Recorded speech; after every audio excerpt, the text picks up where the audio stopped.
Have you ever noticed how certain songs just don't hit the same anymore? The playlist that used to be your lifeline now feels like background noise. The friends who once felt essential suddenly drain your energy with every conversation.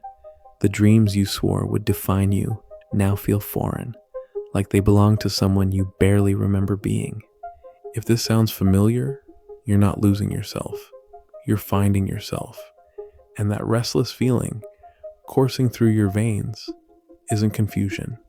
It's recognition. Your soul is finally waking up to the truth it's been whispering all along. Most people mistake this phase for depression or some kind of spiritual crisis. They panic when their old interests start feeling hollow. They force themselves back into patterns that no longer serve them because letting go feels like losing their identity entirely. But what's actually happening is far more profound than that. You're not becoming someone new. You're remembering who you've always been underneath all the conditioning, all the expectations, all the versions of yourself you created to survive in spaces that were never designed to hold your full essence. This isn't about reinventing yourself or finding your purpose through some grand external transformation. This is about the quiet, almost imperceptible shift that happens when your inner frequency starts aligning with your authentic truth. And that alignment always requires a kind of death, the death of who you thought you had to be. The old you was built for survival. Every habit, every relationship, every choice was carefully constructed to keep you safe in a world that demanded you be smaller, quieter, more agreeable than your nature intended. You learned to laugh at jokes that weren't funny, to stay in conversations that felt empty, to pursue goals that looked impressive but left you feeling vacant inside. You became an expert at reading rooms, adjusting your energy to match what others needed from you. You perfected the art of being enough without being too much. You mastered the delicate balance of appearing confident while never threatening anyone with your actual power. But survival mode has an expiration date, and when that date arrives, everything that once felt necessary starts feeling suffocating. The mask becomes too heavy to wear. The performance becomes too exhausting to maintain. The old you starts feeling like a costume that no longer fits. This is when the losing interest begins. Not because you're broken, but because you're breaking free. You'll notice it first in the small things. That friend who always needs rescuing from drama they created will suddenly feel draining instead of needed. The job that once felt secure will start feeling like a prison. The routines that used to anchor you will begin feeling like chains. Your tolerance for superficial conversations will disappear entirely. Small talk will feel like torture. You'll find yourself craving depth in every interaction, and when people can't meet you there, you'll simply stop trying to bridge the gap. The validation you once chased will lose its appeal. Compliments that used to make your day will feel empty. Approval from people who don't truly know you will stop mattering. You'll realize you've been performing for an audience that was never meant to understand your authentic self anyway. Your old coping mechanisms will stop working. The distractions that used to numb the discomfort will become ineffective. The habits that helped you avoid your feelings will feel pointless. You'll find yourself sitting with emotions you've been running from for years, not because you want to, but because running no longer feels like an option. This is terrifying for most people because they mistake these symptoms for signs that something is wrong. They think losing interest in their old life means they're losing themselves entirely. But the opposite is true. You're not losing yourself. You're losing the illusion of who you thought you had to be. The old you was afraid of change. The old you needed everything to stay predictable and controllable. The old you believed that happiness came from external circumstances aligning perfectly. The old you thought love had to be earned through performance and perfection. But as you start losing interest in maintaining that version of yourself, something else begins to emerge. A version of you that's curious about uncertainty instead of terrified by it. A version that finds peace in solitude instead of desperately seeking distraction. A version that speaks truth even when it's inconvenient, sets boundaries even when it disappoints people, and chooses authenticity even when it costs you relationships that were built on who you used to pretend to be. This emerging version of you doesn't need constant validation because it knows its own worth. It doesn't need to control every outcome because it trusts the process of life. It doesn't need to people please because it understands that trying to be everything to everyone means being nothing to yourself. The shift happens gradually, then suddenly. One day you wake up and realize you haven't checked social media in hours. You notice you've stopped explaining your decisions to people who wouldn't understand them anyway. You find yourself saying no without offering lengthy justifications. You catch yourself choosing peace over drama, silence over noise, quality over quantity in every area of your life. People around you will notice before you do. They'll comment on how different you seem, how you've changed, how you're not the same person you used to be. Some will celebrate this evolution. Others will resist it because your growth forces them to confront their own stagnation. Your transformation threatens the comfortable dynamic they had with the old you. The version that said yes to everything, absorbed their problems, stayed small to make them feel bigger. When you stop playing that role, they're forced to face the parts of themselves they've been avoiding. This is when you'll understand that some relationships were never about loving you. They were about using the version of you that served their needs.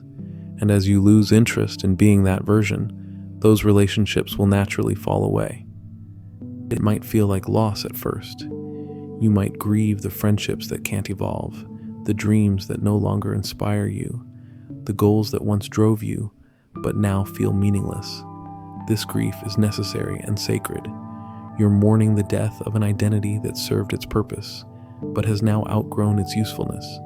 But on the other side of that grief is something unprecedented, a version of yourself that doesn't just survive life, but creates it, that doesn't just endure challenges, but transforms them into wisdom, that doesn't just get through each day, but finds magic in the ordinary moments most people miss entirely. You'll start noticing synchronicities everywhere, conversations that happen at exactly the right moment, books that fall into your hands with exactly the message you need, opportunities that appear just as you're ready to receive them. This isn't coincidence. This is what happens when you stop fighting your natural rhythm and start flowing with it. The old you would have dismissed these signs as wishful thinking, but the person you're becoming understands that life is constantly communicating with those who are willing to listen. And as you lose interest in the noise of your former existence, you become available to hear the whispers of what wants to emerge through you. Your energy starts becoming precious to you in ways it never was before. Where you once gave pieces of yourself freely to anyone who asked, you now find yourself protecting your space like sacred ground. Not because you've become selfish, but because you finally learned the difference between generosity and depletion. The old you believed that being needed was the same as being loved. You thrived on being the friend everyone called during their crisis, the one who always had time to listen, the one who could fix what was broken. But now when your phone rings with that familiar desperation in someone's voice, something inside you hesitates, not because you don't care, but because you've realized that constantly rescuing others kept you from ever rescuing yourself. You'll find yourself questioning conversations that once felt meaningful. That friend who only contacts you when they need something will suddenly feel transparent. The family member who drains your energy with their endless complaints will no longer get your automatic sympathy. The colleague who turns every interaction into a competition will simply stop receiving your participation. This isn't you becoming cold. This is you becoming conscious of where your energy goes, who deserves access to your inner world, and what kind of exchanges actually nourish your soul instead of depleting it. The old you was terrified of disappointing people. You'd twist yourself into impossible shapes just to avoid conflict. Say yes when you meant no. Stay silent when you needed to speak up. You believed that your worth was measured by how well you could meet everyone else's expectations, how seamlessly you could blend into whatever space you occupied. But as you lose interest in that exhausting performance, something remarkable happens. You discover that disappointing the wrong people is actually a form of self-respect, that saying no to what doesn't serve you creates space for what does, that the discomfort of setting boundaries is nothing compared to the slow suffocation of living without them. Your standards start changing in ways that surprise you. Things you used to tolerate become unacceptable.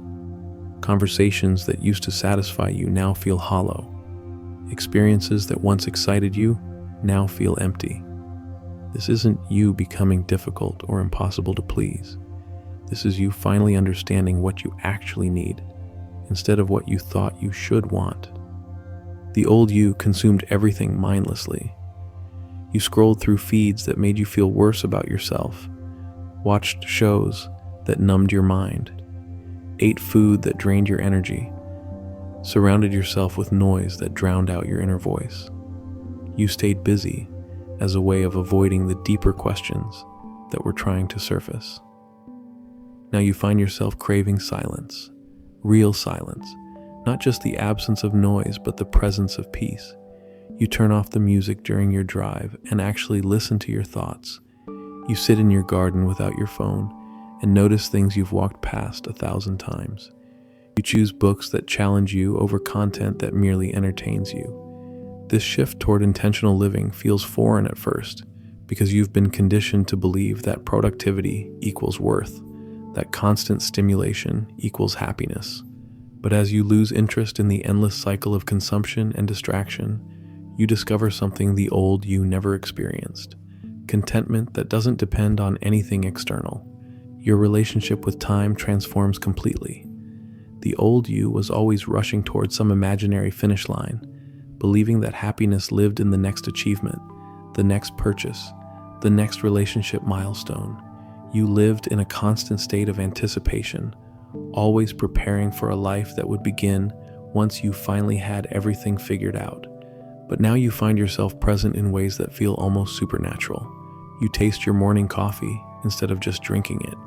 You notice the way light moves across your walls throughout the day.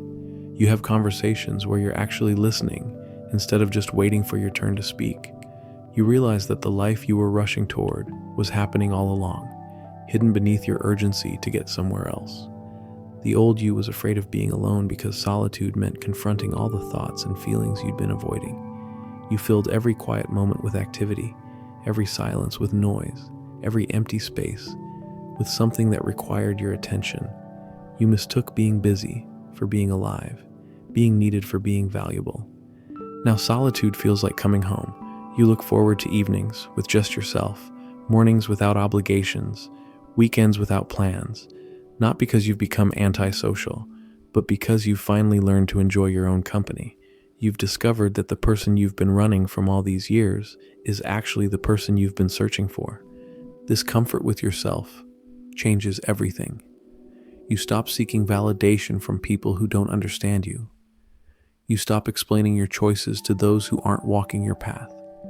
You stop apologizing for taking up space, for having opinions, for existing as you are instead of as others need you to be. People will try to pull you back into your old patterns. They'll guilt you for not being as available as you used to be, criticize you for changing, make you feel selfish for prioritizing your own well-being. This is their fear speaking, not their love. They're afraid that your evolution will highlight their stagnation, that your growth will expose their own resistance to change. But you're learning something the old you never understood. Other people's opinions of your transformation are none of your business. Your job isn't to make your growth comfortable for those who prefer you small. Your job is to honor what's trying to emerge through you, even when it threatens the familiar dynamics that used to define your relationships. The most beautiful part of losing interest in the old you is discovering that what feels like death is actually birth. You're not becoming someone new.